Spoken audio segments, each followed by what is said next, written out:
Assalamualaikum warahmatullahi wabarakatuh. Halo teman-teman Teh Fajar, apa kabar Anda?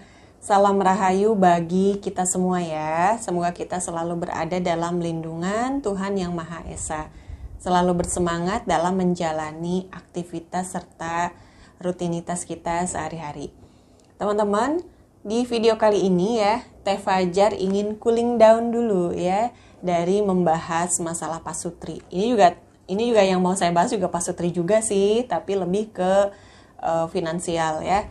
Karena salah satu terciptanya keharmonisan keluarga adalah yang pertama tentu kondisi finansial dan yang kedua adalah performa kita di atas ranjang ya.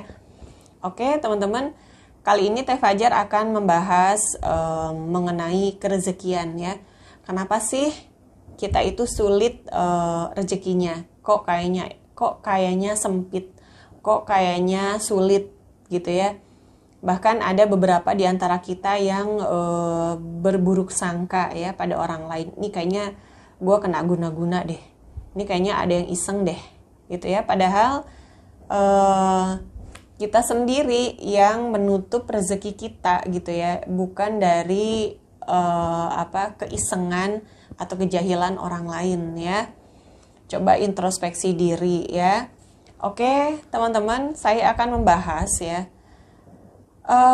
hal-hal apa saja atau sifat apa saja yang bisa membuat rezeki kita itu kayaknya sulit gitu ya. Oke, silahkan disimak baik-baik ya. Yang pertama adalah pelit ya. Pelit, sulit, julid ya. Komplit dah pokoknya ya, penyakit hati ya, nggak boleh ya. Dan teman-teman, kita itu berbagi bukan hanya berbagi materi ya. Kalau memang kita nggak punya materi yang berlebih ya, kita hanya punya tenaga, sumbangkanlah tenaga. Kita punya makanan ya, berbagilah ke tetangga. Intinya jangan pelit ya. Lalu jangan sulit. Kadang kita tuh sulit hati kalau sama orang ya, selalu berpikiran negatif ya. Padahal mungkin orang ya biasa-biasa aja ke kita ya. Orang lain agak beda dikit, wah langsung overthinking. Wah dia nih pasti begini. Padahal belum tentu ya, sulit. Lalu julid, kalau lihat orang lain tuh bawaannya tuh pengen ngegibah gitu ya. Ini sih biasa sih perempuan ya. Kalau laki-laki tapi ada juga ya. Mungkin dengan berbagi itu merupakan salah satu jalan untuk membuka pintu rezeki ya. Lalu yang kedua adalah menunda hutang ya, atau menunda membayar hutang padahal mampu. Lain cerita kalau memang Anda tidak mampu atau belum ada dana untuk membayar, tapi minimal Anda itu ngomong sama yang menghutangi. Say sorry ya, maaf saya belum bisa bayar gitu ya, karena kondisi keuangan lagi begini. Kan nggak mungkin yang ngutangin juga akan marah-marah karena melihat kondisi Anda ya. Nah kalau Anda mampu bayar utang tapi dinanti-nanti, itu sama dengan Anda mempersulit datangnya rezeki kepada Anda. Jadi bukan orang yang kita hutangi akan sulit, tapi Anda sendiri yang akan sulit ya. Coba ini diperhatikan ya. Tapi semoga kita semua dijauhkan dari hutang ya. Amin Allahumma amin. Lalu yang ketiga adalah tidak menghabiskan makanan, lalu suka buang-buang makanan. Ya, bikin makanan mubazir. Saya ingat dulu kalau makanan gak habis ya, nasinya gak habis atau ada nasi yang jatuh, itu mama saya selalu bilang, kamu nasi gak dihabisin, makanan gak dihabisin, nanti nangis loh. Nasinya nanti nangis loh. Sampai saya dengerin itu nasi kok nggak ada suaranya gitu ya. Nah sekarang saya paham, oh beginilah kenapa mama saya dulu bilang kalau makanan itu harus dihabiskan ya.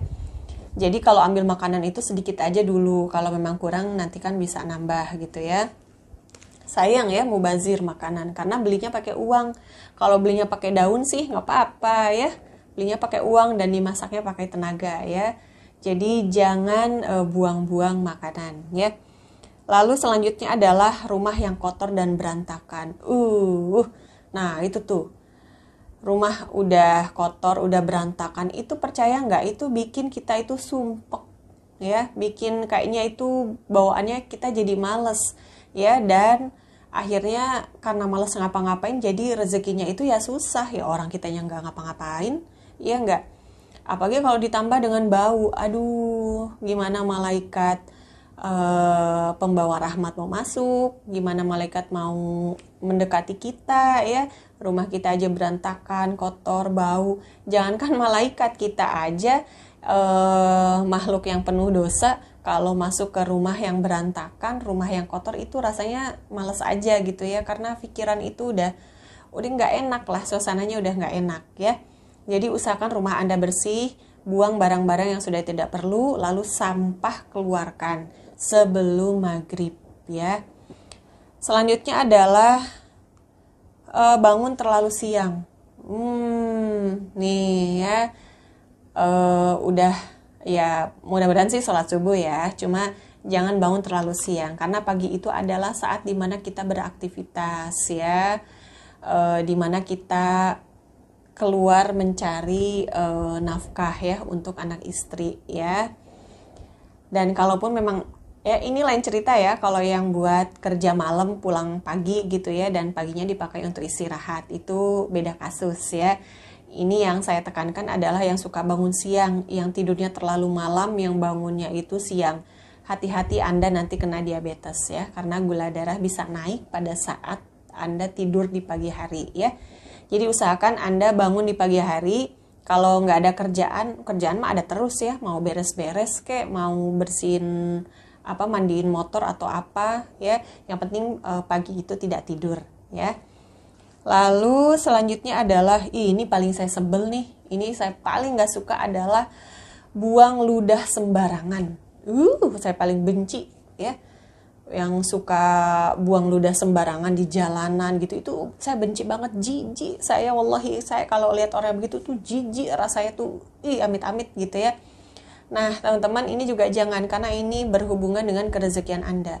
Kalau Anda mau meludah itu di toilet, setelah itu disiram ya.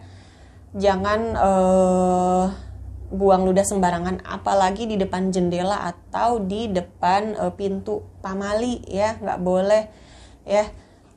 Malaikat pun nggak mau ngelewatin, geli mungkin ya. Lalu selanjutnya adalah nih, sering melupakan jasa leluhur ya teman-teman. Kita bisa begini, kita bisa bisa hidup enak sebab dari jasa leluhur kita ya. Maka jangan lupa selalu kirimi doa untuk mereka. Berziarahlah kepada leluhur kita, kakek, nenek, lalu buyut ya, dan lain sebagainya ya. Kalaupun tidak berziarah tetapi berdoa. Bahkan kalau di kebudayaan Jawa ya, kejawen atau apapun lah ya, yang berbau klinik, berbau mistik, adalah suatu keharusan untuk kita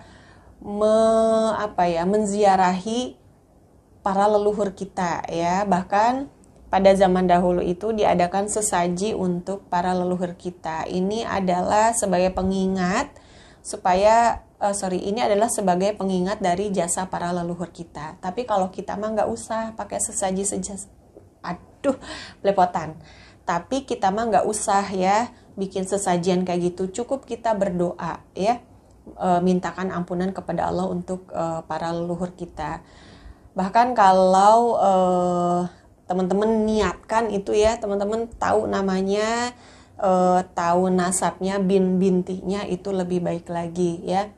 Itu ya. Lalu selanjutnya adalah sering menyakiti hati orang tua, terutama ibu. Nah loh ya, hati-hati ya. Bahkan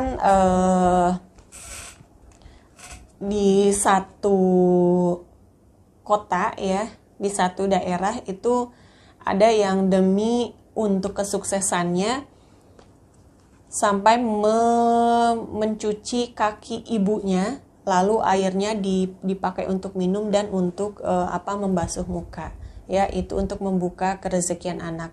Lalu ada juga yang melakukan, ini ilmu alam teman-teman ya, melakukan, jadi si ibunya itu berdiri di lawang pintu ya, di depan pintu, lalu si anaknya itu melewati ibunya, tapi ibunya itu kayak apa ya, aduh punten ya ini bahasanya ngangkang gitu ya. Jadi kita ngelewatin kaki ibu kita ya, kayak kita ya kayak gitulah, kita ngelewatin ya kayak gitu ya. Dan jangan lupa minta doa sama ibu kita ya, supaya terbuka pintu-pintu rezeki kita ya. Kayak gitu ya, jangan sakitin hati ibu. Astagfirullahaladzim, saya juga kalau ingat ya, aduh mama hapunten ya kalau teteh banyak dosa sama mama. Lalu selanjutnya adalah sering ngeluh, sering gibah ya teman-teman. Aduh, ini yang paling bikin gimana gitu adalah mengeluh ya, jual derita, nggak akan ada yang beli teman-teman ya. Karena sejatinya semua orang itu punya ujiannya masing-masing, punya cobaannya masing-masing ya. Tapi ada yang mengeluh, ada yang tidak, ada yang bercerita, ada yang tidak. Karena memang semuanya punya ya.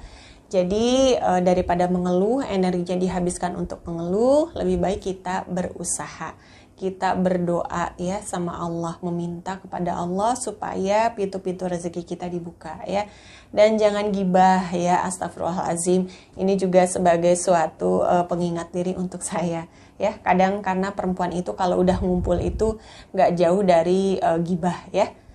Semoga tidak ya kalau untuk teman-teman. Oke teman-teman, sekian dari saya beberapa poin yang dapat menghambat kerezekian kita ya. Silahkan dirubah, saya juga insya Allah ini sebagai pengingat diri ya. Oke teman-teman, sekian dari saya, semoga bermanfaat. Wallahu a'lam bishawab. Wassalamualaikum warahmatullahi wabarakatuh.